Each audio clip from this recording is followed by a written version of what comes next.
Baik, Assalamualaikum warahmatullahi wabarakatuh. Sebelumnya, perkenalkan nama saya Dia Fatimah Azhara dengan NIM 20333147. Berdirinya saya di sini, saya akan memaparkan materi atau membacakan PPT tentang modul ajar kurikulum merdeka. Sebelumnya, yang terhormat kepada Ibu dosen, Ibu Rizka Asyidah. Mohon maaf ya, dan teman-teman yang saya banggakan. Langsung saja tanpa basa-basi, saya akan menjelaskan tentang modul ajar. Sebelumnya, kalian udah tahu belum sih apa itu modul ajar?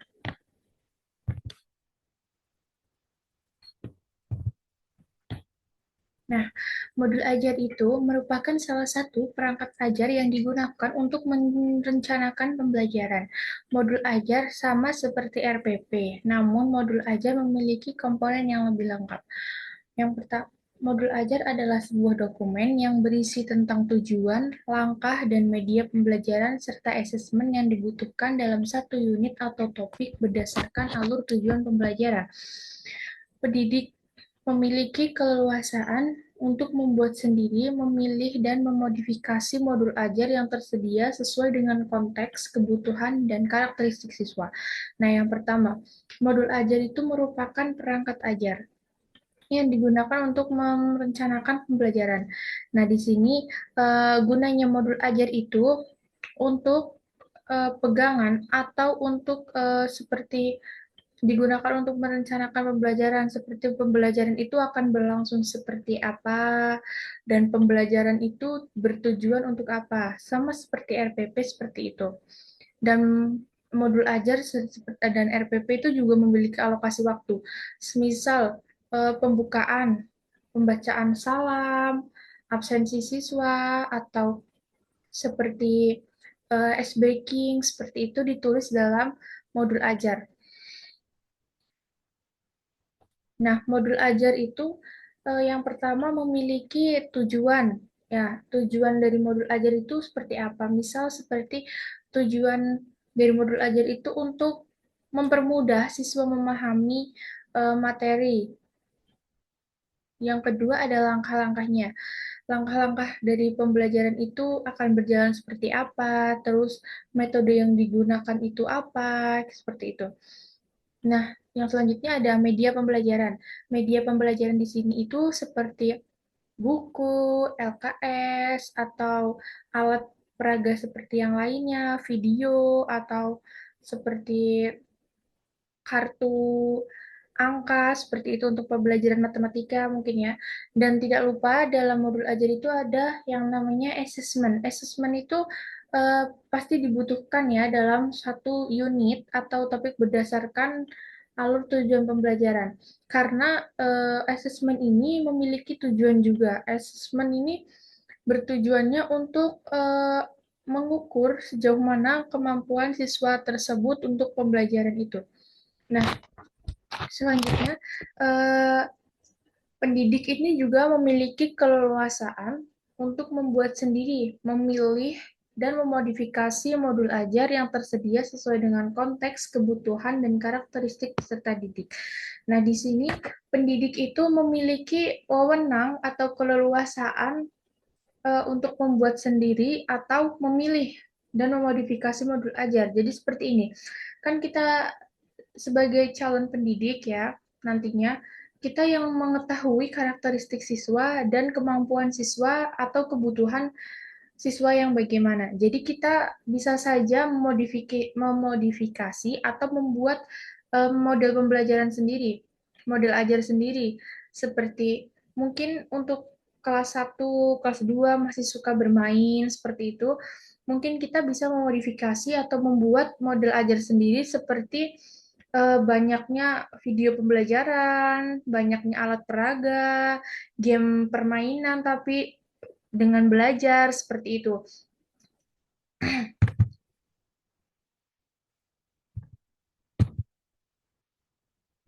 Nah, untuk yang pertama itu ada tujuan. Tujuan modul pembelajaran itu yang pertama, peserta mampu memahami konsep, tujuan, strategi, dan prosedur pengembangan modul ajar. Yang kedua, peserta mampu memodifikasi modul ajar yang telah tersedia disesuaikan dengan karakteristik dan kebutuhan sekolah masing-masing. Peserta mampu menentukan asesmen atau penilaian yang sesuai dari modul ajar yang dimodifikasi. Yang keempat, peserta mampu mengembangkan bahan ajar yang relevan serta menyesuaikan tingkat capaian siswa untuk mendukung pembelajaran pada modul ajar yang dimodifikasi. Jadi, tujuan dari modul ajar tersendiri itu, yang pertama itu memahami konsep. Jadi, konsep dari modul ajar, yang materi yang akan diajarkan itu seperti apa, terus tujuannya seperti apa, strateginya untuk mengajarkan materi tersebut bagaimana, dan tidak lupa juga prosedur pengembangan modul ajar seperti asesmen itu, bagaimana pengembangan siswa terhadap materi itu, dan respon siswa terhadap materi itu, dan respon pemahaman siswa terhadap pembelajaran yang kita berikan. Nah, terus setelah itu ada memodifikasi modul aja yang telah tersedia disesuaikan dengan karakteristik. Seperti yang tadi saya katakan, bahwasanya modul ajar itu disesuaikan dengan karakteristik siswa yang dibutuhkan oleh sekolah masing-masing. Semisal ada kelas satu dikasihnya model ajar seperti metode ceramah, seperti itu, atau ini terlalu membosankan untuk anak kelas SD ya. Jadi mungkin kita bisa memodifikasi menjadi bermain atau bermain sambil belajar yang maksudnya terus berkelompok seperti itu.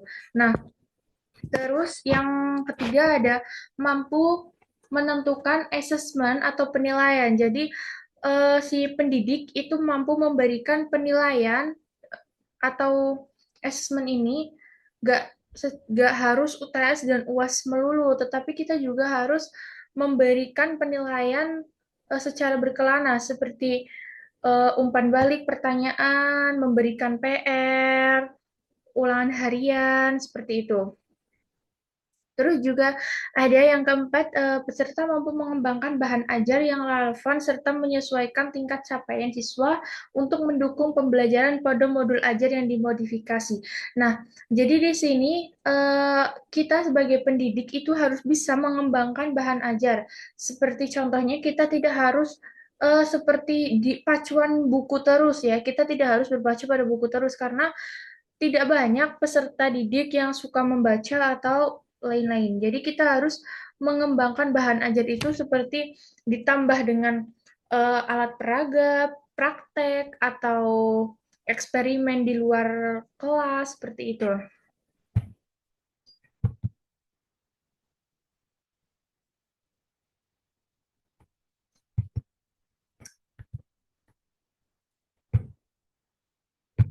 Nah, untuk sebentar ini aja. Nah, untuk alur penulisan modul ajar itu yang pertama eh, harus ada kurikulum operasional. Misal kita ada di kurikulum Merdeka ya.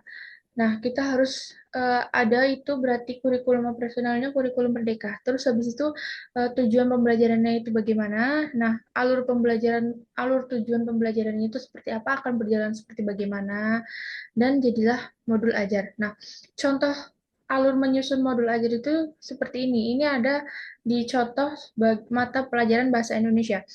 Nah, yang pertama itu ada tujuan akhir profil belajar Pancasila seperti yang ada di gambar. Nah, yang terus saya tidak bisa membaca ini terlalu kecil. Nah, ada output dari materi sebelumnya. Pertama ATP. Nah, ATP ini yang pertama ada TP, kompetensi inti, pemahaman bermakna, produk akhir, indikator pencapaian kompetensi, rencana asesmen.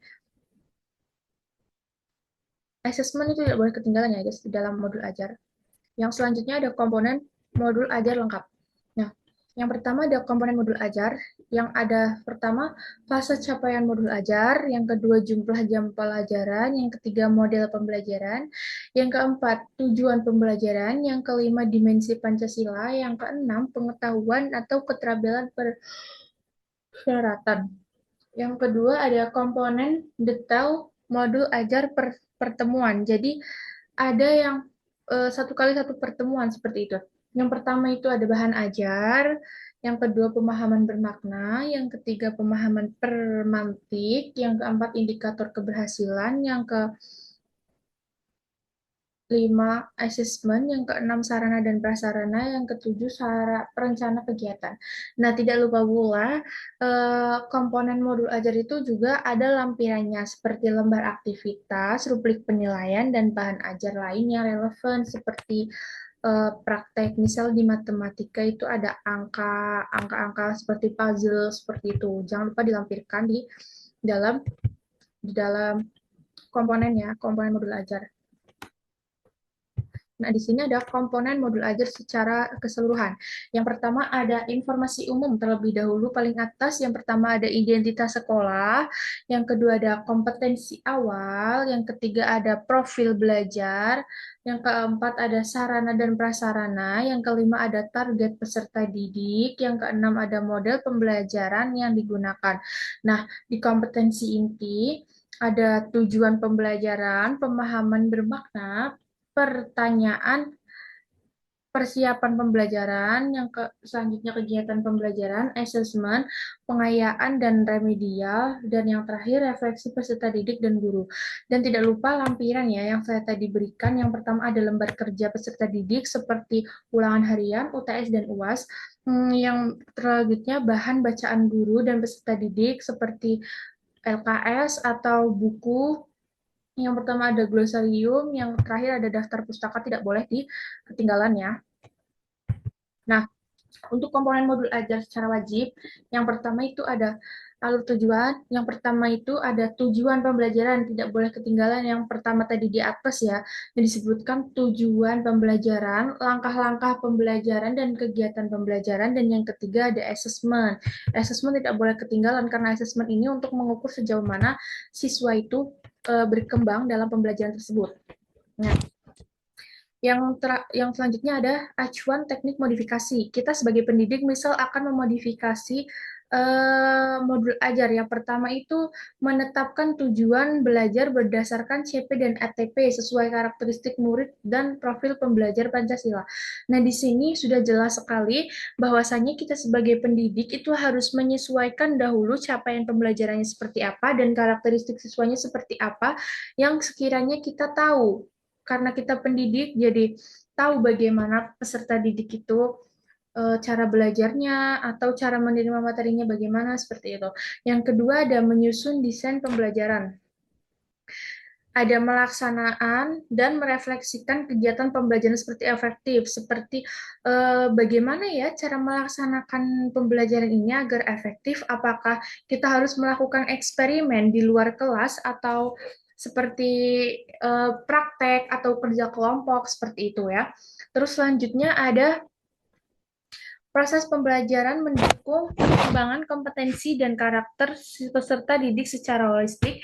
Yang keempat, pembelajaran yang dirancang sesuai dengan konteks, lingkungan, dan budaya peserta didik, serta melibatkan orang tua dan masyarakat sebagai mitra. Yang kelima, pembelajaran berorientasi pada masa depan yang berkelanjutan. Nah, yang keempat dan kelima ini termasuk dalam tujuan ya, tujuan akhir bagi peserta didik itu bagaimana. Nah, peran orang tua itu sebenarnya sangat penting bahwa orang tua itu tahu mereka para anak-anaknya itu sudah mencapai pembelajaran tersebut apa belum dan bisa membawa untuk masa yang berkelanjutan atau fase selanjutnya untuk belajar materi tersebut.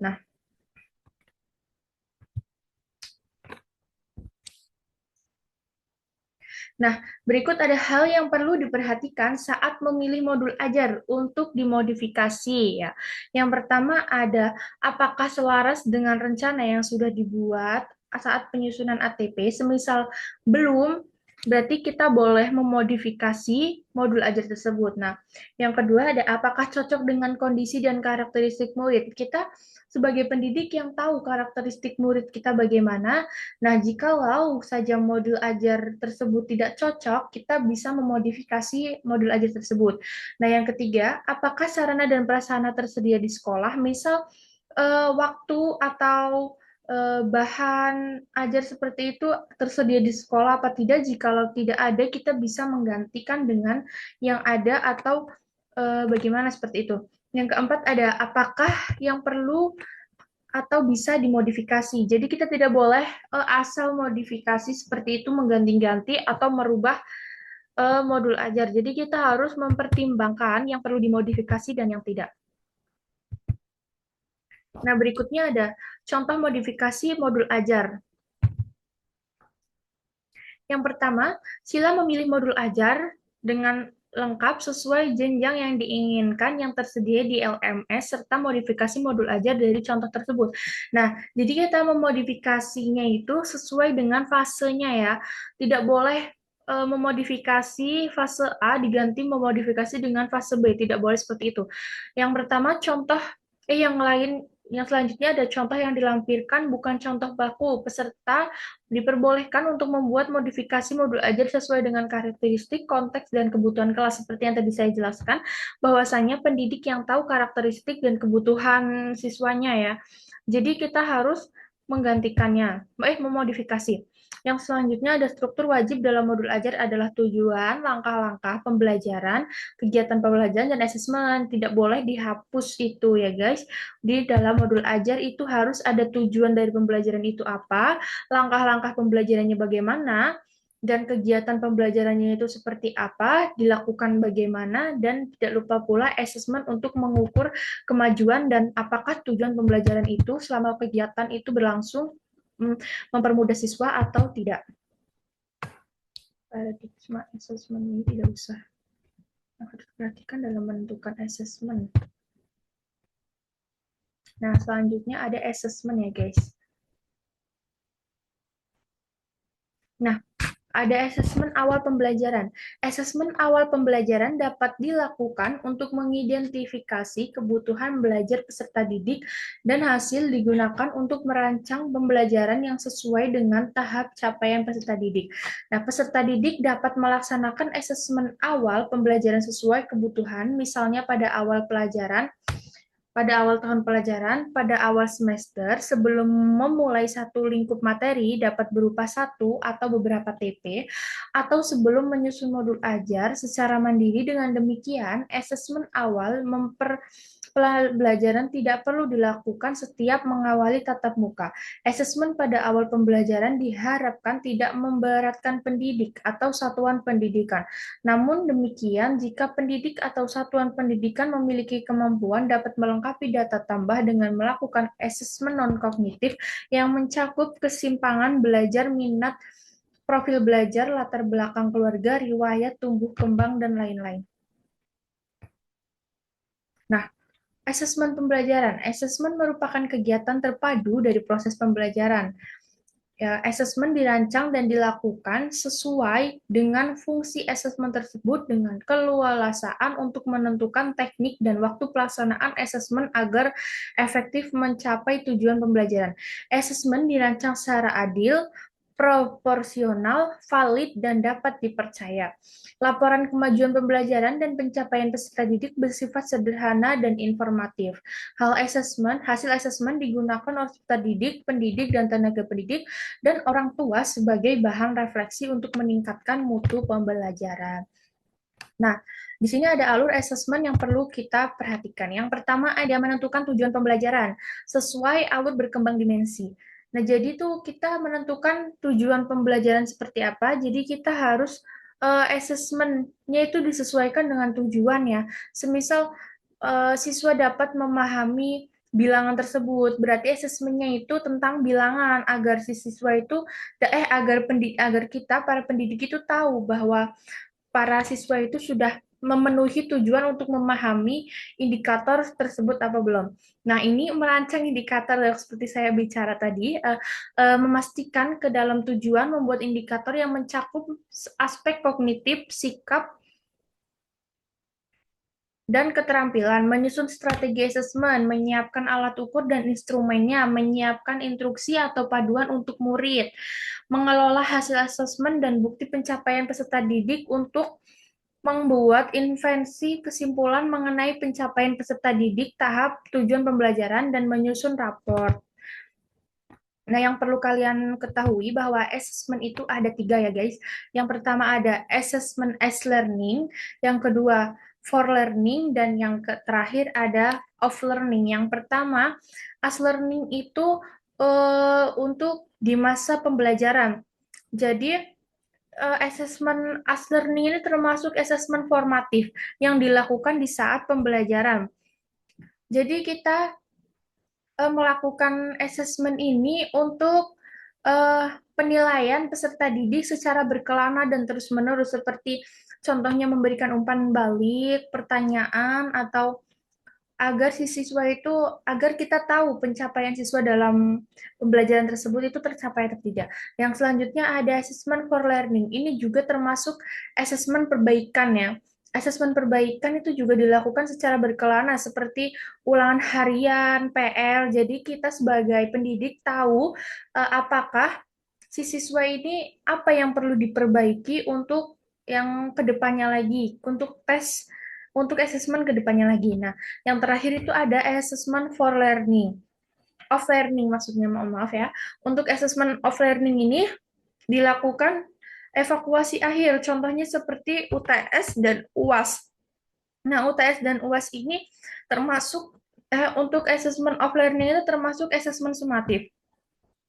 Contohnya itu seperti tadi UTS dan UAS itu termasuk assessment of learning, dan of learning ini contoh manfaatnya itu banyak ya, bukan untuk menilai hasil akhir, sebenarnya bukan seperti itu.